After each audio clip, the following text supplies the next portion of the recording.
What of Gerry Adams' statement that you heard there do you disagree with? I disagree with what he has said in its entirety, Vincent. You know, even the weasel words, I think, at the end of it, where he said he wished me well, at that point I actually put my head in the hands, watching it from the public gallery, sitting, you know, no more than, you know, a couple of 100 feet away, I think. I think Gerry Adams is an absolute disgrace. I can't say it strongly enough. It's disgraceful. But why do you say that? I say it because he's lying. And it's as simple as that. He's lying. He has lied through his teeth and changed his position on everything. About what in relation to this? For example, he says that there was no IRA investigation into my abuse. He didn't say that. There was. Well, you know, he has said it in previous occasions but too. He didn't say that. I think he did, Vincent. But go on. He said that the IRA investigation was morphed into a Sinn Féin cover-up. No, he said the allegations around it then morphed into a cover-up. All right, but go on, yeah. You know, yeah. What else do you disagree with him? I mean, he says that I was advised to go to the RUC. I was not advised to go to the RUC. He forgets that there were other members of my family also who are live witnesses to this, who also met with the IRA, who were also ill-treated by the IRA. Those people have corroborated my account, Vincent. My father has had to put himself into the public domain to corroborate it. My mother, who is a primary school principal, you know, the same. My other relatives, this has dragged every single one of them, you know, into the public spotlight, and all of them who met with the IRA, including one who was involved in the investigation, can confirm that those IRA people investigated that abuse. He said that Sinn Féin was not at fault and that he was not at fault. In what respect, in your opinion, was he at fault? I think he's been at fault from the get-go. You know, he had an 19-year-old by the time I met him, traumatised young woman who knew him, who was sitting facing him. He did say what he said. I know there has been some discussion around that. I completely stand over it. I wish... This is you said that he said, just to repeat that, would you mind? He said, you know, he got up from one end of the room and came and sat on this side of me, and as I was staring past him out the window, he said that he talked about abuse and about his experience in relation to dealing with people who had been abused. And he said that sometimes abusers can be so manipulative that the people who are abused actually enjoy it. And I said to him, I didn't enjoy it. That is what he said. I stand over it, Vincent. He said it. When you were on the programme before, you said that what he said was that that abusers are often terribly manipulative, and that sometimes the abuse victims enjoy the abuse.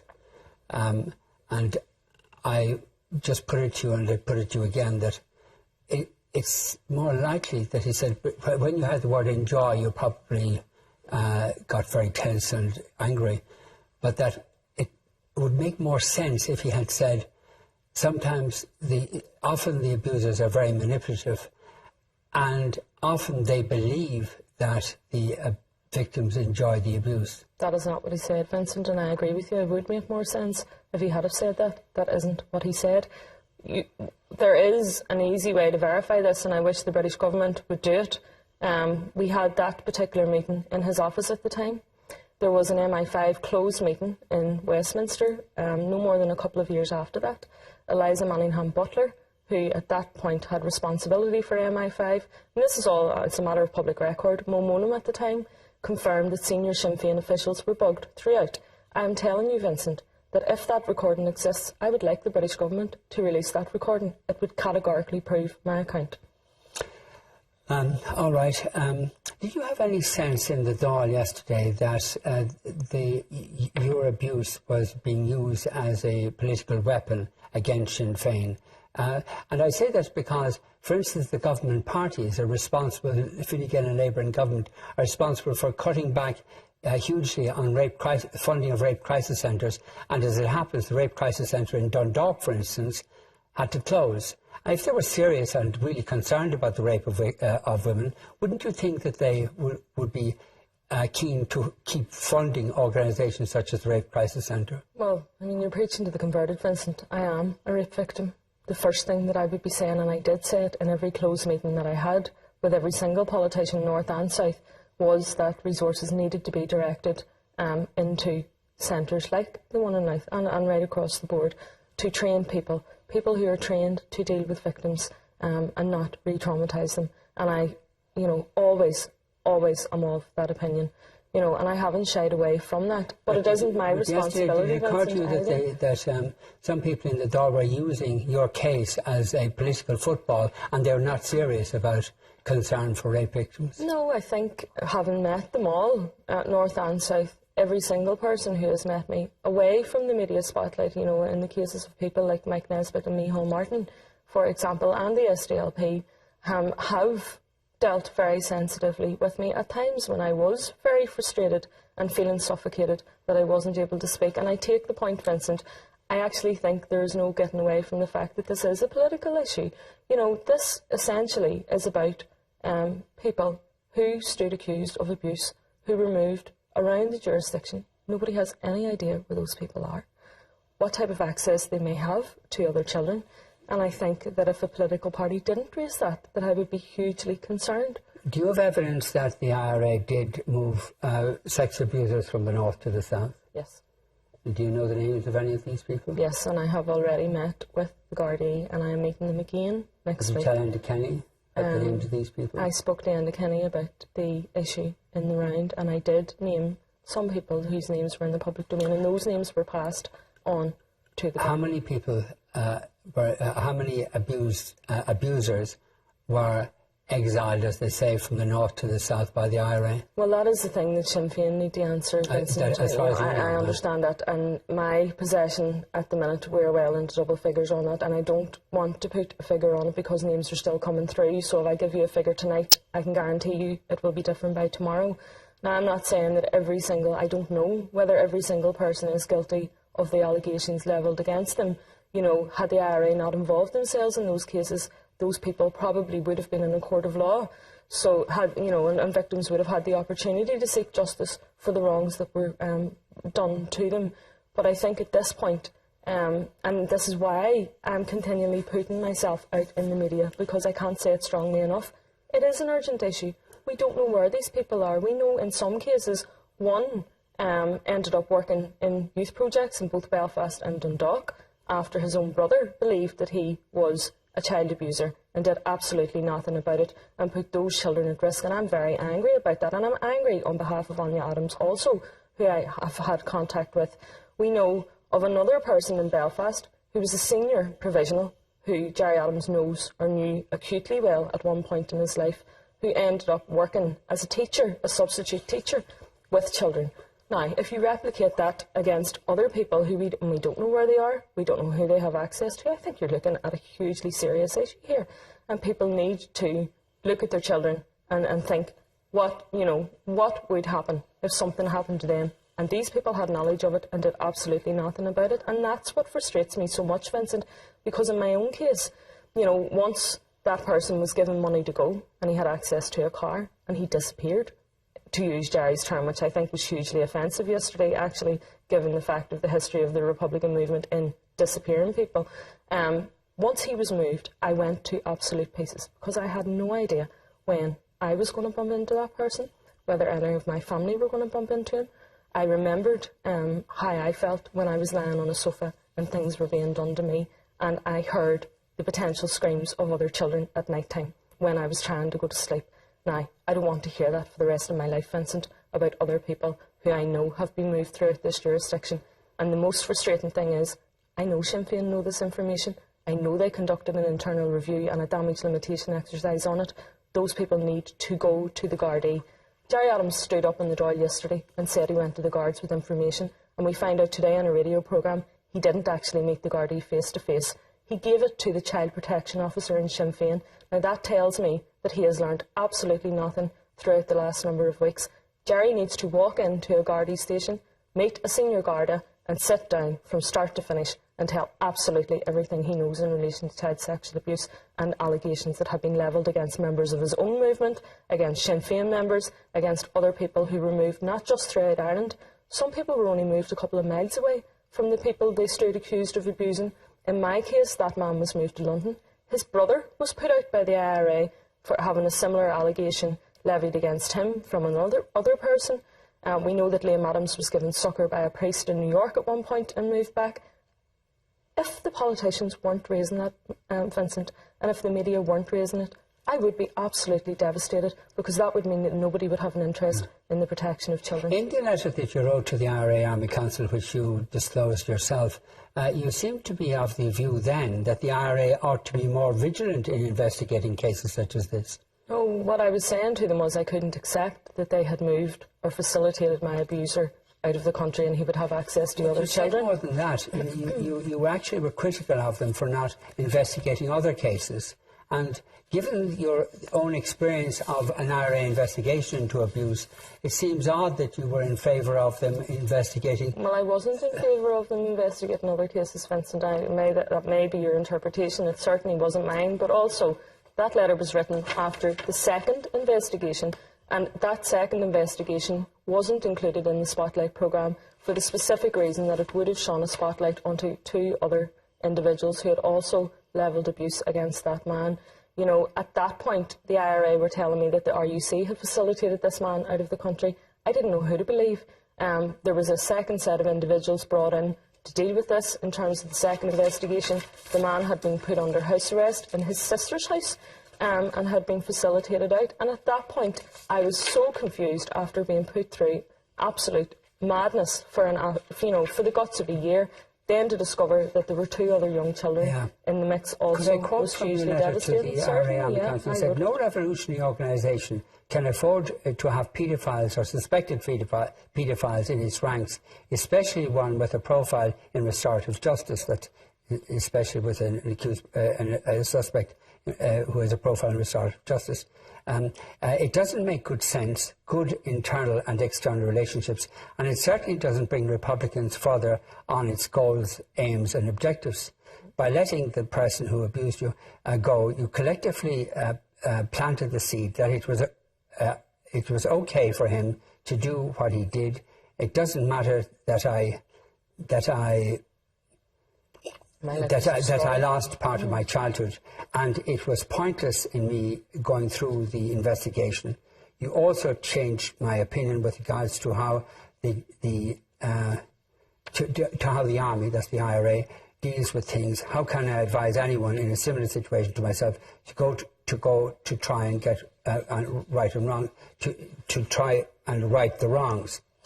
I could have gone to the RUC and got the same result, etc. That seems to suggest that you were of the view that it was appropriate for the IRA to engage such investigations. That, no.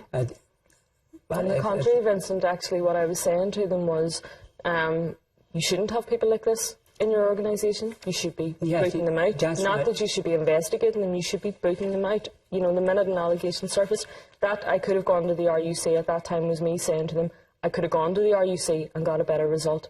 You know, it's in relation to the tone in which it was written.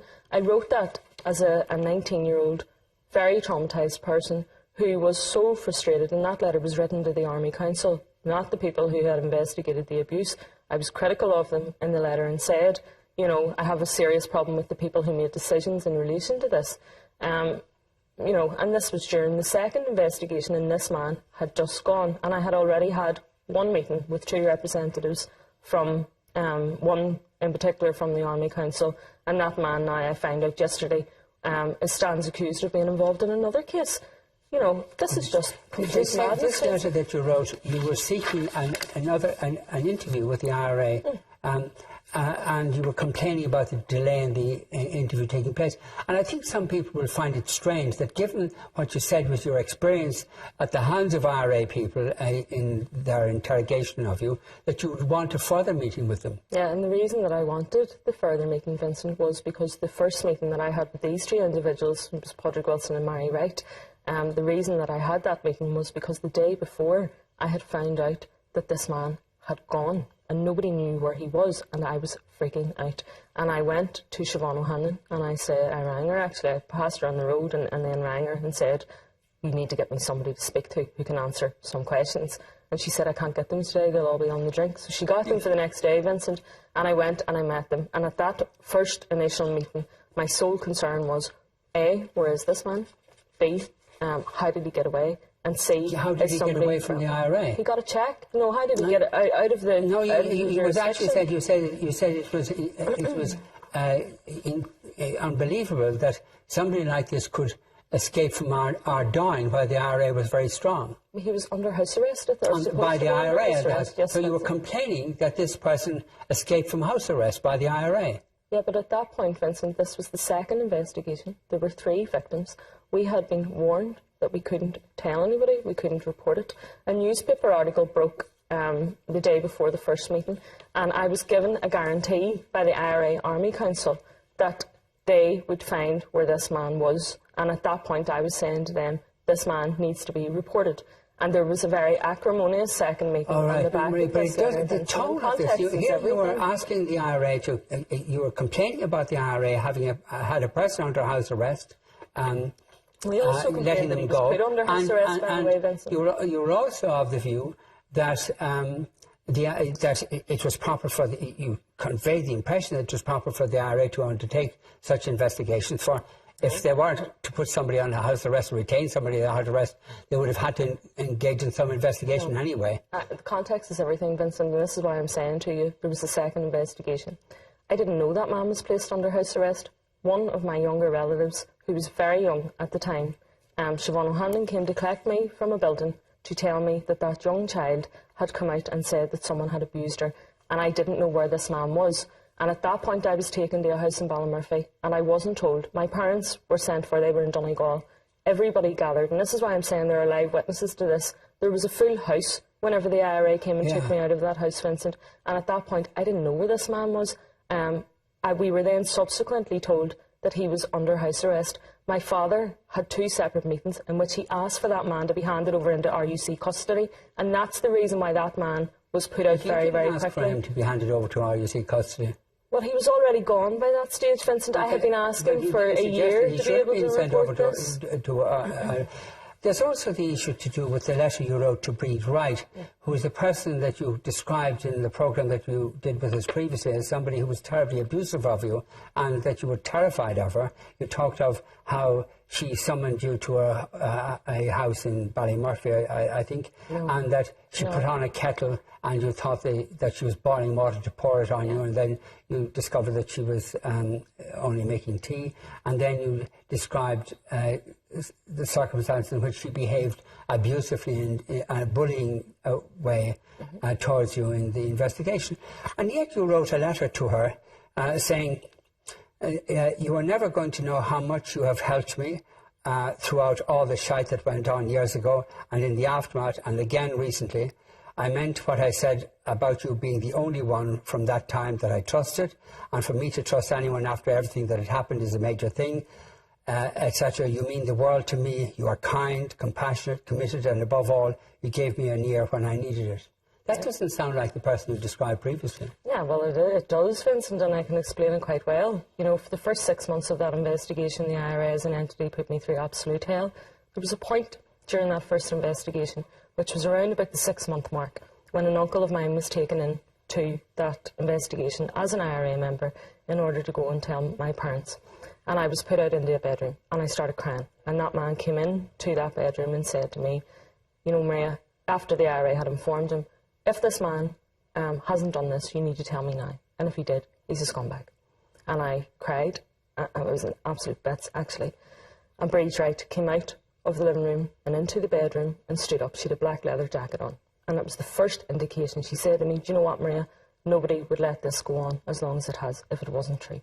And she hugged me. And it was the first indication from anybody, Vincent, that anybody had believed me during that first investigation. And I connected with Breed Wright on that night, after 6 months of repeated questioning into my sexual abuse. Now, there was a gap. Sorry, Vincent, but you've asked me a question, and I'm quite happy to answer it, and I will answer it. There was then a gap. And then there was a second investigation that we didn't ask for as a family. We didn't want. There were 2 other traumatised young victims. That started in July. In August, that man had disappeared out of the country. It was complete turmoil, madness. Everybody, all of my family members were traumatised, and we are a large family. It was extremely difficult to deal with, and I was suicidal. And that woman then, at that point, along with Siobhan O'Hanlon, spent a bit of time with me after it. And then in years later, something else happened in my life in 2003, and that woman made contact again. And I have no problem in saying that she was compassionate, that she did listen to me, that I did keep contact with her. I had a psychotherapist at the time who likened the Stockholm Syndrome, and people may find that strange, but I'm going to give you an example, Vincent, of just how strange things can be. Breachwright's brother was one of the disappeared. The IRA took him away and murdered him and buried him, and he still hasn't been found. And that was a very traumatic thing for Breachwright's family. Breachwright then went on to join the IRA, as did her sister Mary, who rose to the ranks in the IRA and spent half of her life in jail. You know, not only that, but Breachwright wrote a letter herself, which was published in a Fiblock newspaper, where she thanked the IRA and she thanked Gerry Adams, the man who stood accused of being involved in the disappearance of some of those people. She thanked them for their efforts to find the bodies. For me, that is a very similar situation to what I was in with that woman at the time. You know, and it is a strange world to be growing up in. I've grown up in it all my life. I stand over those letters, Vincent. You know, the first investigation, I was put through hell. It is still living with me to this day. I did keep contact with her. No, you can see from the Army Council letter that I was completely up in the air, was very distrustful, actually, of the IRA, and my main concern in that letter was for the protection of children, and I think that's quite clear. And I had a serious, serious problem with the people who made the decisions and let that man go. And had they not involved themselves, and had they not forced themselves into the investigation of my sexual abuse, which, by the way, I did not ask for, that man would have been in court a hell of a lot sooner. Now, see, when he was brought to court in 2010, Vincent, all of those people who were involved had an opportunity to give evidence to bring that man to justice, and not one of them did. Maria, I just have to put it to you that your depiction of that woman the last time you were on this programme was I was petrified of her for the first 6 months, Vincent. I absolutely was. Just let me finish my question. That your depiction of that woman, of Breachwright, was of a woman who was callous, who was cold, who was menacing, who was bullying, who was terrifying, and yet you write these letters.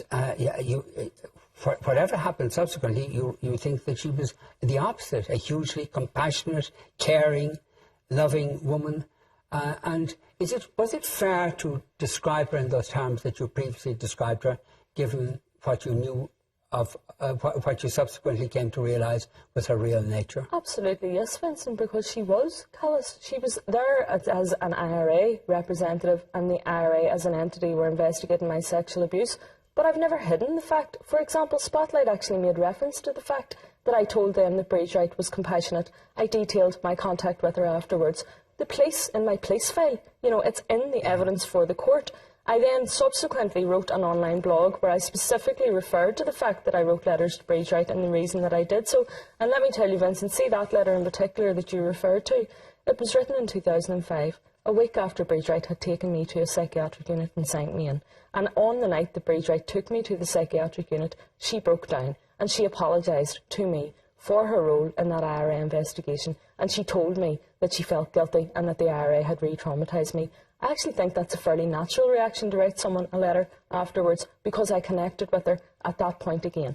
You know, and I make no apologies for doing it. I stand over everything I said. My account was completely open to the Spotlight team, as it has been to the police whenever they were putting the evidence before the court. I have no problem in saying that at points in my life Breachwright was compassionate.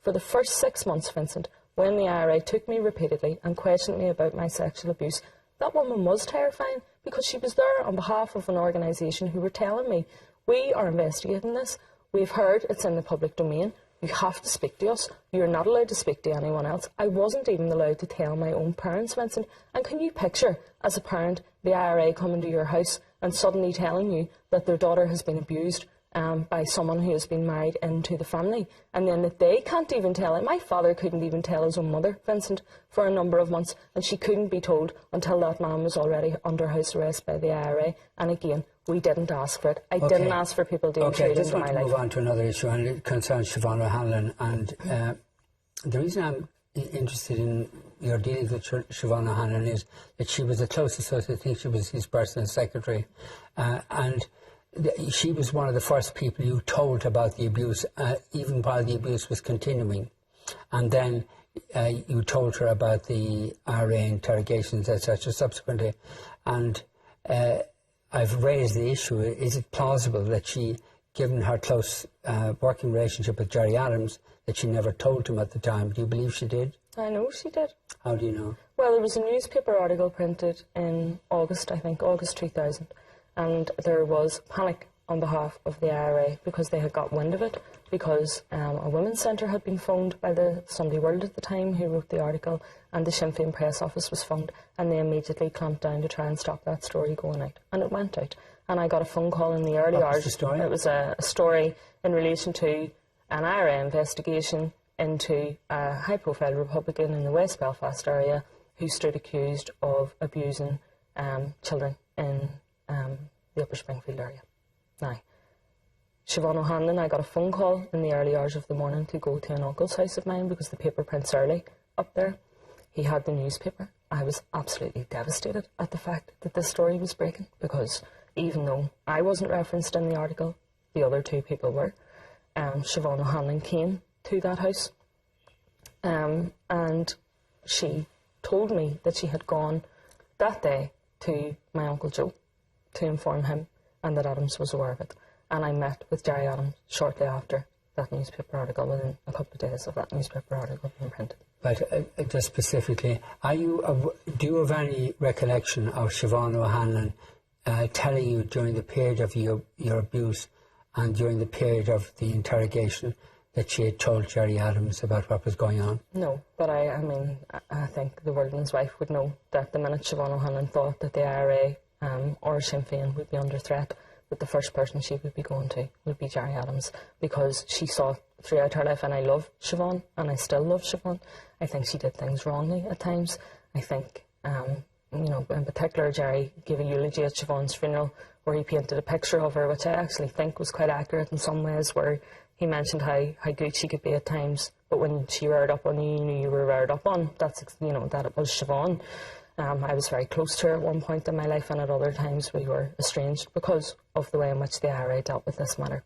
But there's no way in this world, if Siobhan O'Hanlon thought that Gerry or Sinn Féin were under threat, being his personal assistant, being there every day around him, that she wouldn't have briefed him or told him about it. And it was clear when I met with Gerry Adams that he had known about it. Okay. We spoke about it. Finally, what do you hope happens now?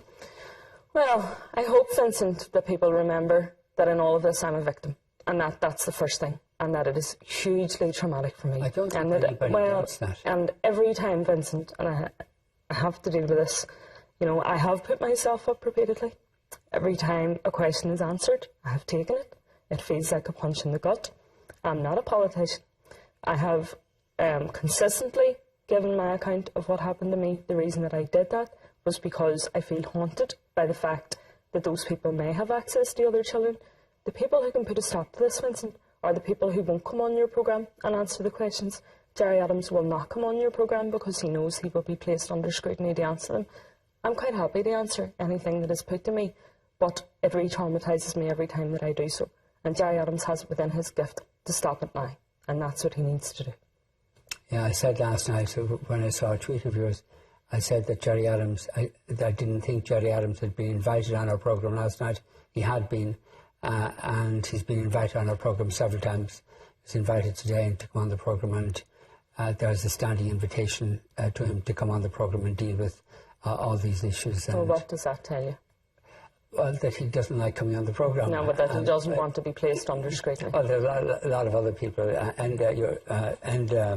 I was almost saying your friend or my friend, and hasn't come on the programme ever. And Kenny doesn't stand accused of covering up the IRA. No, but I'm just making the point about people who don't come on the programme, that Gerry Adams is not the only one, and I think the reason he doesn't come on, it relates to another but kindred issue.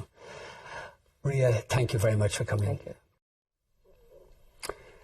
We did that interview earlier this evening, and just looking at the tweet machine, and it is very critical of the questions I put to her in the main, and saying that I was treating her as a politician, that I was